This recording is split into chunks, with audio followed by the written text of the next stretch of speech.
दोस्तों, वक्त और अपने जब दोनों एक साथ चोट पहुंचाए तो इंसान बाहर से नहीं, अंदर से भी टूट जाता है।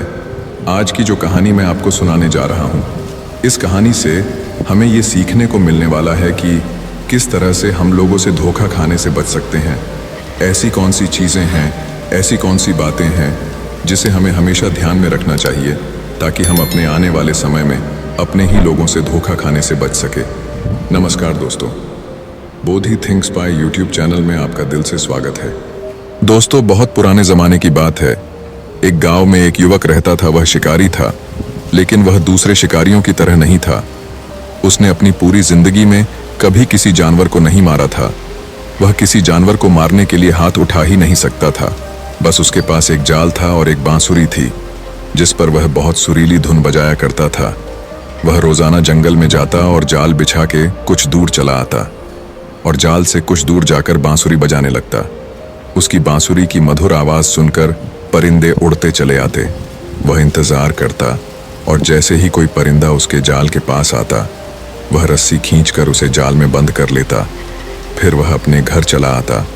वह उस परिंदे को दाना खिलाता, उनका ख्याल रखता और उनकी प्यारी प्यारी आवाज़ें सुनता। जब कभी उसे पैसों की ज़रूरत पड़ती तो वह उनमें से 2-3 परिंदे बेच देता। परिंदों के इस शिकारी का एक बेटा था जिसका नाम कबीर था। कबीर अभी छोटा ही था कि उसके पिताजी बीमार पड़ गए और उसका देहांत हो गया। अब कबीर और उसकी अम्मी अब दोनों अकेले रहते थे। उनके पास जो पैसे थे वह जल्द ही ख़त्म हो गए और उनके पास खाने को कुछ ना रहा। जिंदगी बड़ी मुश्किल से गुजरने लगी। कबीर छोटा था मगर बहुत हिम्मत और साहस वाला था। कामकाज में अपनी अम्मी की मदद करता और जो वक्त मिलता उसमें वह जंगल चला जाता जहां उसके पिताजी परिंदे पकड़ा करते थे। आखिर एक दिन उसने अपनी माँ से कहा कि माँ, अब मैं बच्चा नहीं रहा। अब मैं 16 साल का हो गया हूँ। पिताजी के जाने के बाद आपने बहुत मेहनत की है। अब आप मुझे पिताजी का जाल और बांसुरी ला दीजिए। कल से मैं भी जंगल जाकर परिंदे पकड़ूंगा। उसकी माँ जानती थी कि वह बड़ा बहादुर लड़का है और जंगल का चप्पा चप्पा उसने देख रखा है, इसलिए उन्होंने उसे बांसुरी और जाल लाकर दे दिया। अगली सुबह कबीर जल्दी उठ गया और जंगल में चला। उसे ना किसी चीज़ का डर था और ना ही यह ख्याल के रास्ता भूल जाऊंगा, क्योंकि वह जंगल के एक एक हिस्से को पहचानता था। घने जंगल में दूर तक निकल गया और बांसुरी बजाने लगा, लेकिन पूरे दिन में एक परिंदा भी उसके पास ना आया। आखिर जंगल में शाम का अंधेरा फैलने लगा तो वह थका हारा खाली हाथ घर लौट आया। उसकी माँ जानती थी कि यही होगा।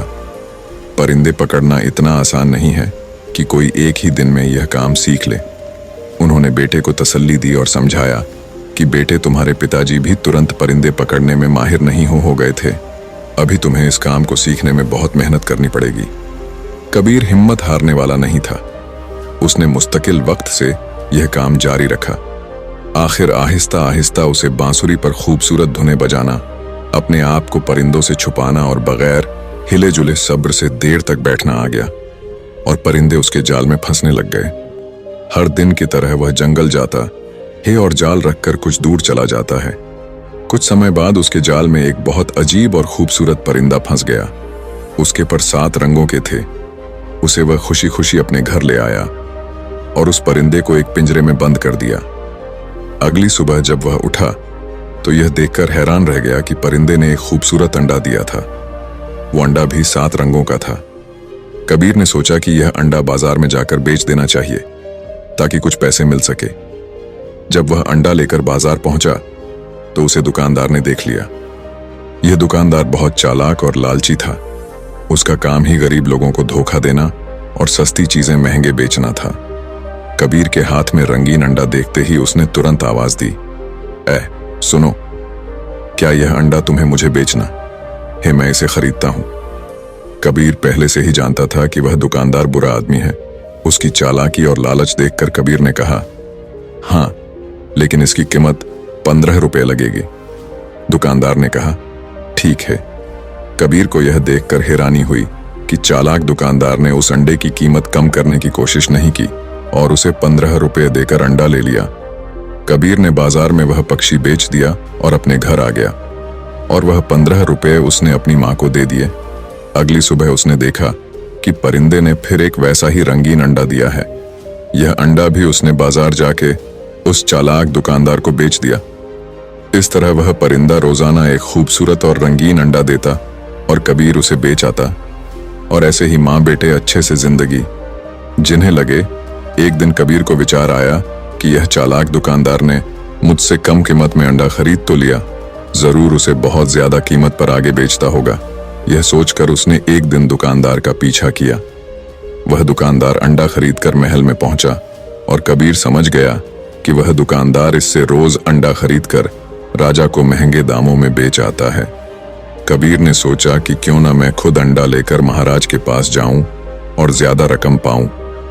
उसने ऐसा ही किया। वह महल गया और राजा ने उसे एक अंडे की कीमत 200 रुपये दिए। जब चालाक दुकानदार ने देखा कि कबीर अब उसे अंडे नहीं बेचता बल्कि वह खुद महल में जाकर बादशाह को बेच आता है, तो उसे बड़ा गुस्सा आया। कबीर को सबक सिखाने के लिए वह एक दिन राजा के पास गया और कहा कि महाराज की जय हो, आप कबीर से इतना महंगा अंडा क्यों खरीदते हैं? ये अंडे तो आपको बिल्कुल मुफ्त में मिल सकते हैं। राजा ने कहा, कैसे? दुकानदार ने कहा, महाराज कबीर के पास एक अजीब और खूबसूरत परिंदा है जो हर रोज यह अंडे देता है। आप उससे यह परिंदा छीन लीजिए, उसके बाद आपके पास अंडा और परिंदा मुफ्त में होंगे। राजा ने अपने सैनिकों को हुक्म दिया कि वह परिंदा तुरंत ले आओ। कुछ देर बाद सैनिक कबीर के घर गए। वह परिंदा लेने कबीर समझ गया कि यह चालाक दुकानदार की शरारत है, क्योंकि राजा इतना बेवकूफ है कि वह कभी यह नहीं सोच सकता कि अंडे कहां से आते हैं। लेकिन वह मजबूर था, क्योंकि राजा का हुक्म ना मानने पर उसे कोई सख्त सजा भी दे सकता था। इसलिए कबीर ने अपना परिंदा राजा को दे दिया। लेकिन उसने हिम्मत नहीं हारी।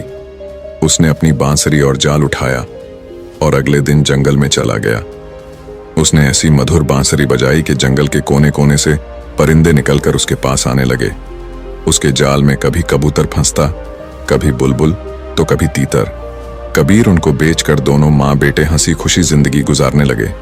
कबीर अब पूरे शहर में मशहूर हो गया। जब किसी को कोई परिंदा पालना होता वह कबीर के पास आता और उससे परिंदा खरीद लेता और उससे परिंदा खरीद कर ले जाता। चालाक दुकानदार ने यह सब देखा तो उसने कबीर से कहा कि यह परिंदा तुम मुझे बेचा करो। कबीर समझ गया कि वह इससे परिंदे सस्ते खरीद कर लोगों को महंगा बेचेगा, इसलिए उसने मना कर दिया। चालाक दुकानदार को बहुत गुस्सा आया। वह राजा के पास गया और उसने कहा कि महाराज, आपने जो परिंदा कबीर से लिया था वह अकेला होने की वजह से उदास रहता है। आप कबीर से कहिए कि ऐसा ही एक और परिंदा पकड़ लाए ताकि आपका परिंदा अपने साथी के साथ खुश रहे। राजा थोड़ा मंद बुद्धि का था तो उसने सोचा कि दुकानदार ठीक कहता है। उसने कबीर को बुलवाया और उसे हुक्म दिया कि हम चाहते हैं कि तुम मेरे परिंदे का साथी ऐसा ही एक और परिंदा पकड़ लाओ, वरना तुम्हारी खैर नहीं। कबीर ने कुछ कहने की कोशिश की, लेकिन राजा ने कहा कि मैं एक शब्द भी नहीं सुनना चाहता। मैं तुम्हें 30 दिन की मोहलत देता हूं। अगर तुम इन 30 दिन के अंदर अंदर तुम ऐसा ही एक और परिंदा ना लाए तो तुमको जान से मार दिया जाएगा। कबीर परेशान तो हुआ, लेकिन उसने हौसला रखा। उसके बाद कबीर अपने घर गया और अपनी माँ से सारी बात बताई। कबीर ने अपनी माँ से आशीर्वाद लिया। उसके बाद बांसुरी और जाल लेकर जंगल पहुंच गया। उसने दिन रात एक कर दिया ऐसा अजीब और गरीब परिंदा ढूंढने के लिए। उसे वह परिंदा कहां से मिलता? काफी मेहनत करने के बाद उसकी मेहनत रंग लाई और आखिर उसके जाल में वैसा ही एक और परिंदा फंस गया। कबीर ने तुरंत परिंदा पकड़ लिया और उसे ले जाकर राजा को दे दिया। राजा ने परिंदा तो ले लिया, लेकिन उसने कबीर को एक पैसा भी न दिया। कबीर समझ गया कि राजा भी दुकानदार की तरह है। फर्क यह है कि वह चालाक है और यह बेवकूफ है। राजा तो परिंदा लेकर खुश हो गया, लेकिन चालाक दुकानदार को बड़ा गुस्सा आया। वह जानता था कि कबीर बहुत बहादुर और मेहनती लड़का है। वह जरूर एक ना एक दिन उसे बदला लेगा। उसका ख्याल था कि कबीर दूसरा परिंदा नहीं ला सकेगा और राजा इसे मरवा देगा। लेकिन उसे अब कबीर से डर लगने लगा कि कहीं वह उसको किसी मुसीबत में ना डाल दे। इसलिए उस दुकानदार ने उसने कबीर को फंसाने की एक और तरकीब सोची। वह राजा के पास पहुंचा और कहने लगा, महाराज, आपको शायद मालूम नहीं कि जो परिंदे आपको कबीर लाकर देता है उनकी जान एक फूल में है। राजा ने पूछा कि वह कैसे? दुकानदार ने कहा कि मैंने बड़े बूढ़ों से सुना है कि यह परिंदे साल में एक बार समन का फूल जरूर सूंघते हैं। अगर यह फूल उनको सूंघने को ना मिले तो यह मर जाते हैं और यह फूल काले देव के बाग में उगते हैं। राजा ने कहा, लेकिन हमारे पास ये फूल कहां से आएंगे, क्योंकि काला देव तो अपने बाग में किसी को नहीं आने देता और कोई वहां पहुंच भी जाए तो वह उसे मार डालता है। दुकानदार ने कहा कि महाराज, यह काम तो पूरे नगर में केवल एक ही लड़का कर सकता है। उसका नाम कबीर है। उसे बुलाकर कहिए कि तुरंत समन का फूल लेकर आए। राजा ने फिर वही किया जो दुकानदार ने कहा था, यानी राजा ने कबीर को बुलवाकर कहा कि तुम काले देव के बाग में जाओ और हमारे परिंदों के लिए समन का फूल लेकर आओ, वरना मेरे परिंदे मर जाएंगे। कबीर ने कहा कि महाराज, मैंने अपना परिंदा आपको दे दिया। आपने कहा उसका साथी लाओ, मैंने वह भी पकड़ कर ला आपको दिया, लेकिन आपका यह आदेश अजीब है। मुझे तो यह मालूम नहीं कि काले देव का बाग कहाँ है। राजा ने जवाब दिया कि यह तो तुम उस दुकानदार से पूछो, उसे सब मालूम है। कबीर ने कहा कि महाराज, अगर दुकानदार इतना ही होशियार है और उसे सब मालूम है तो उससे कहिए कि खुद समन का फूल लेकर आए। राजा ने कहा कि नहीं, दुकानदार कहता है कि सिर्फ तुम ही यह काम कर सकते हो, और अगर मेरे परिंदे मर गए तो मैं तुम्हें और तुम्हारी मां को मरवा दूंगा। कबीर समझ गया कि इस बेवकूफ राजा को कुछ कहना दीवार से सर फोड़ने के बराबर है और यह सारी शरारत दुकानदार की ही है, इसलिए वह चुपचाप घर वापस आ गया। उसने दिमाग लड़ाना शुरू किया कि क्या किया जाए। उस शहर में एक बूढ़ा आदमी रहता था। वह बहुत अक्लमंद इंसान था। कबीर उसके पास गया और उससे सब कहानी कह सुनाई और पूछा कि क्या यह सच है कि समन नाम का कोई ऐसा फूल है जो काले देव के बाग में उगता है और उसे सूंघे बिना वह परिंदे जिंदा नहीं रह सकते? बूढ़े आदमी ने कहा कि हाँ, यह सच है। ये परिंदे साल में एक दिन जरूर ये फूल सूखते हैं। यहाँ तक कि अगर कहीं दूर पहाड़ियों के इलाके में चले जाएं, तो भी बाहर के मौसम में इस फूल के पास ये जरूर जाते हैं। इसलिए काला देव अपने बाग में ये फूल जरूर उगाता है। इस तरह ये अजीब परिंदे हर वक्त उसके बाग में रहते हैं। कबीर ने पूछा कि अगर मैं उस बाग से वो फूल तोड़ लाऊं तो क्या परिंदे भी उस फूल के पीछे पीछे आएंगे? बूढ़े आदमी ने कहा कि हाँ बिल्कुल, लेकिन उस फूल तक पहुंचना बहुत मुश्किल है। उस बाग का एक ही दरवाजा है और उस काले देव के सिवा और कोई नहीं खोल सकता। कबीर ने कहा कि मैं उसे खोल लूंगा, बस मुझे आप उसका पता बता दीजिए। बूढ़े आदमी ने उसे काले देव के बाग तक जाने का रास्ता बता दिया और यह भी कहा कि बड़े बड़े पहलवान और बहादुर लोग वहां गए थे, लेकिन कोई भी जिंदा वापस नहीं आया। देव बहुत ताकतवर है। तुम कोशिश करना कि किसी तरह तुम छुप कर रहो। अगर वह तुम्हें देख ना सका तो तुम्हारी जीत होगी, वरना वह तुम्हें मार डालेगा। कबीर ने हर बात अच्छी तरह से सुन ली और समझ ली और अगले दिन सुबह ही जाने को तैयार हो गया। वह अब अपने गांव से काफी दूर निकल आया था। वह चलता गया। आखिरकार वह काले देव के बाग तक पहुंच ही गया। वह पहुंचकर उसने देखा कि बाग का एक ही दरवाजा था जो बहुत बड़ा था और बड़ी बड़ी चट्टानों को मिलाकर बनाया गया था। कई पहलवान मिलकर भी उसको हिला नहीं सकते थे। वह दरवाजे के पास बैठ गया, लेकिन वह इतना थका हुआ था कि उसे तुरंत नींद आ गई। उसकी आंख शोर से खुली। शोर ऐसा था कि लगता था कि जैसे आंधी आ रही है। शोर करीब आता जा रहा था। वह समझ गया कि काला देव बाग के अंदर जा रहा है। वह तुरंत छुप गया। देव उसे ना देख सका और उसके करीब से गुजर गया। कबीर को ऐसा लगा कि जैसे कोई पहाड़ उसके बराबर से गुजर कर जा रहा है। देव ने बाग का दरवाजा खोला। कबीर सांस रोके दबे पांव उसके पीछे पीछे चला और जैसे ही वह बगीचे के अंदर गया, कबीर भी अंदर चला गया और तुरंत एक झाड़ी के पीछे छुप गया। जंगल में परिंदे पकड़ने के काम में उसे बहुत देर तक हिले बगैर छुप कर रहना पड़ता था। ये आदत उसे यहां बहुत काम आई। देव को पता भी नहीं चला कि कोई उसके पीछे पीछे बाग के अंदर आ गया है। वह बाग बहुत खूबसूरत था। उसमें अजीब अजीब रंग के ऐसे फूल थे कि कबीर दंग रह गया। उसमें ऐसे परिंदे थे जो उसने पहले कभी नहीं देखे थे। कबीर वहीं छुपा रहा। सुबह काला देव फिर बाहर आया। शायद वह शिकार की तलाश में बाहर जा रहा था। जब देव चला गया तो झाड़ी के पीछे से निकला और बाग में समन नाम का फूल तलाश करने लगा। जैसे उसको उस बुजुर्ग आदमी ने निशानियां बताई थी उसे। वहां वैसे ही परिंदे भी नजर आए जैसे उसने राजा को दिए थे, लेकिन उसे मालूम नहीं था कि समन कौन सा फूल है। वहां तो बाग में हर तरह के फूल थे। घूमते घूमते उसे एक बहुत बड़ा घर नजर आया। देव उसमें रहता था। कबीर उसके अंदर चला गया। उस घर में 15 कमरे थे। हर कमरा दूसरे से बढ़कर खूबसूरत था, लेकिन पूरे मकान में कोई नहीं था। आखिर जब वह 15वें कमरे में पहुंचा तो उसे किसी के रोने की आवाज सुनाई दी, लेकिन वहां कोई नहीं था। उसे लगा कि आवाज कालीन के नीचे से आ रही है। उसने कालीन उठाया तो फर्श में एक दरवाजा बना हुआ था। उसने दरवाजा खोला तो सीढ़ियां जमीन के अंदर जा रही थीं। वह सीढ़ियां उतरकर अंदर चला गया। नीचे एक और अंधेरा था। वह बहुत अंधेरा था। अब रोने की आवाज तेज हो गई थी। कबीर ने गौर से देखा तो अंधेरे में एक लड़की नजर आई, जो टेबल के पीछे बैठकर रो रही थी। उसके लंबे लंबे बाल और वह रो रही थी। कबीर को देखकर बोली, अरे लड़के, तुम यहाँ कैसे आ गए? तुम कौन हो? तुरंत यहाँ से चले जाओ। अगर वह राक्षस आ गया तो तुम्हारे टुकड़े टुकड़े कर देगा। कबीर ने कहा कि तुम चिंता ना करो, वह बाहर गया हुआ है। यह बताओ कि तुम कौन हो? लड़की ने कहा कि मेरा नाम चंदा है।